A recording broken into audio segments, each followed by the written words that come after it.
পরিকল্পিতভাবে এটা একটা মানে একটা স্টোরি তৈরি করা হয়েছে পরিকল্পিতভাবে। ইশরাকের যদি আপনি 2 দিন আগে ফেসবুক স্ট্যাটাস দেখেন, সে কিন্তু বলেছে যে এসব মেয়র ফেয়র কোনো বিষয় না, এসব আমি মেয়র আমি শপথ নাও নিতে পারতাম বা নাও নিতে পারি, কিন্তু বিষয়টা এমনভাবে পরিকল্পিতভাবে এই স্থানীয় সরকার উপদেষ্টা বা বর্তমান গভর্নমেন্ট যা কিছু করেছে, এটা একটা ইগোর প্রশ্ন আসছে, এটা একটা ইগোর প্রশ্ন আসছে।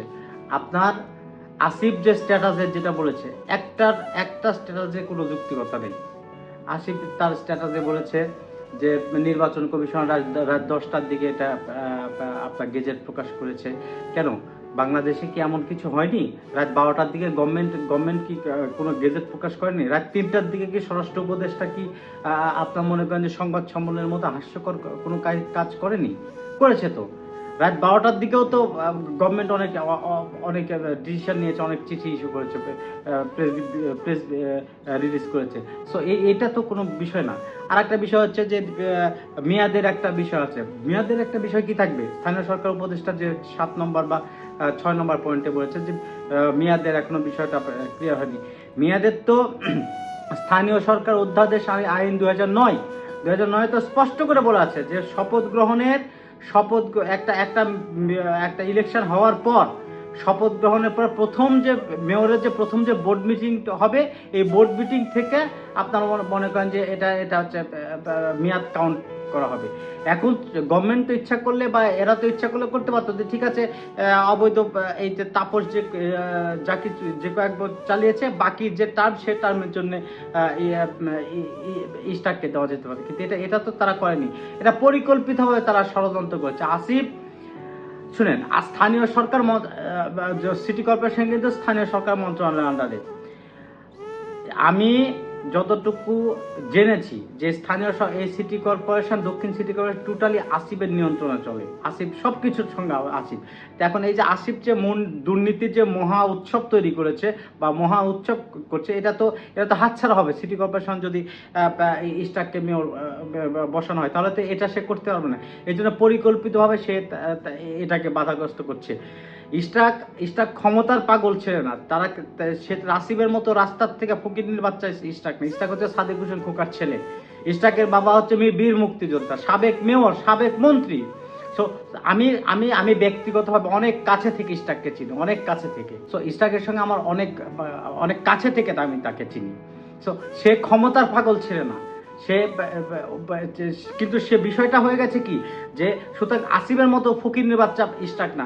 আসিফ 6 মাস আগে আসিফকে চিনত। 6 মাস আগে আসিফকে হাসনাত ওই যে রাবিশটা স্ট্যাটাস দিয়েছে হচ্ছে আসিফের আন্দোলন করার নাকি আছে, রক্তের দাগ, রক্ত দেওয়ার হচ্ছে ইতিহাস হচ্ছে। ইস্টাক কি বন্যার পানি তো ভেসে আসেনি তো। ইস্টাক তো বন্যার পানি ভেসে আসে। ইস্টাকের আন্দোলন করে এরা তো 6 মাস 36 দিন আন্দোলন করেছে।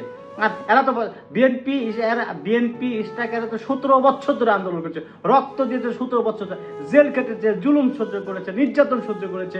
সুতরাং তাদের সঙ্গে তো 36 দিন আন্দোলনে তো যদি এরকম হয়, তাহলে 17 বছর তারা ত্যাগ করেছে, তাদের আন্দোলন কি বন্যা পানি ভেসে আসছে নাকি? সো এটা কোনো বিষয় না। বিষয়টা হচ্ছে এটা পরিকল্পিতভাবে বিএনপির উদারতাটাকে যদি এই সরকার, এই অন্তর্বর্তী সরকার বা কিছু উপদেষ্টা যদি দুর্বলতা মনে করে, তাহলে ভুল করবে। তার খেসারত তাদেরকে দিতে হবে। এবং এই আসিফ এবং হাসনাত থেকে শুরু করে সবাই হচ্ছে দুর্নীতির মহা উৎসবে নেমেছে। তারা পরিকল্পিতভাবে দেশকে অস্থিতিশীল করার চেষ্টা করছে। তারা সবকিছু আজকে তারা নির্বাচন কমিশন ঘেরাও করছে, নির্বাচন কমিশনের উপর নাকি তাদের আস্থা নাই। ভাই, একটা দলের তো ওদের তো কোনো এখনো পর্যন্ত নিবন্ধন হয়নি, এখনো পর্যন্ত তাদের কোনো নামগন্ধই নেই, তাদের কোনো পার্টি অফিসও নেই, কিছুই না। তারা কিভাবে হচ্ছে একটা নির্বাচনের কমিশনের উপর অনাস্থার বিষয়টা আসে কেন তাদের কাছে? সো এইসব তো ধান্দাবাজি তো বাংলাদেশের মানুষ বোঝে, যে পরিকল্পিতভাবে কিভাবে তারা দেশকে অস্থিতিশীল করার চেষ্টা করছে, নির্বাচনকে নষ্ট করার চেষ্টা করছে। সো এই আসিফরা হচ্ছে দুর্নীতিবাদ। আসিফের অবিলম্বে এটা থেকে পদত্যাগ যদি না করে, বাংলাদেশের মানুষ জানে কিভাবে শেখ হাসিনা যেরকম ইন্ডিয়া করেছিল, বাংলাদেশের মানুষ জানে কিভাবে ওই যমুনা সচিবালয় ঘেরাও করে আসিফের পদত্যাগ কিভাবে করতে বাধ্য করা হয়। সে তো সম্মান দিয়েছিল বাংলাদেশের মানুষ, কিন্তু এরা হচ্ছে সম্মানের যোগ্য না, এরা সম্মান পাওয়ার যোগ্য না, যার কারণে ধরাকে সরা করছে। সুতরাং মানুষ জানে কিভাবে কলার ধরে টেনে হিঁচড়ে রাস্তায় নামাতে হয়, বাংলাদেশের মানুষ খুব ভালো করে জানে এবং হাসিনা সরকার দেখেছে এটা। সো এই যে এই পরিকল্পিতভাবে এইসব যে করছে, এটা করে বিএনপিকেও দমানো যাবে না এবং তাদেরকে কোর্টের রায়, সুপ্রিম কোর্টের রায়, বর্তমান অন্তর্বর্তী সরকার কোন রায়ে গঠিত হয়েছে? সুপ্রিম কোর্টের একটা রায়ের এগেনস্টে অন্তর্বর্তী সরকার গঠিত হয়েছে। সুতরাং সুপ্রিম কোর্ট তো সিটি কর্পোরেশনের বিষয়ে নিয়ে আসিফকে হচ্ছে ইস্টাকের পক্ষে রায় দিয়েছে। সুতরাং কোর্টকেও তারা অ্যাভয়েড করছে, কোর্টকে অবমাননা করছে।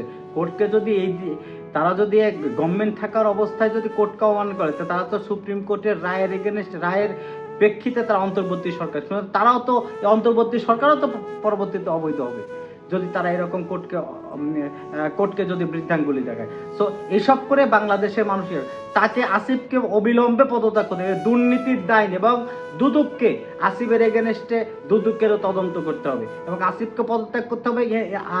এবং ইশরাককে অবশ্যই কোর্টের রায়কে ফলো করতে হবে এবং কোর্টের রায়কে ফলো করে কোর্ট যে রায় দিয়েছে, জনগণের সাধারণ মানুষের যে ঢাকাবাসীর যে চাওয়া যে ইশরাককে মেয়র হিসাবে, এবং এটা অন্তর্বর্তী সরকারকে অবশ্যই করতে হবে। আর তা না করলে এই সরকার আরও বেশি বিপদে পড়বে এবং এই সরকারের এগেনস্টে যদি বিএনপি রাস্তায় নামে, যদি বিএনপি আন্দোলন করে, তাহলে অবশ্যই এই সরকারটা অনেক বড় বিপদে পড়বে। কারণ আপনারা জানেন যে ফ্যাসিস্ট শেখ হাসিনা সরকার একটা ষড়যন্ত্র করে আছে দেশকে নিয়ে। আবার যদি এই বিএনপিকেও যদি এই সরকার যদি আপনার নাড়াচাড়া করে বা বিএনপিকেও যদি তারা এরকমভাবে হেয় প্রতিপন্ন করার চেষ্টা করে, বিএনপি যদি রাস্তায় নামে, তাহলে এই অন্তর্বর্তী সরকার আর বেশি দিন টিকতে পারবে এবং এদের কারো কোনো ওই মানে আপনার মনে করেন যে এই যে ক্ষমতার যে দম্ভ, এই দম্ভ বাংলাদেশের মানুষের ওই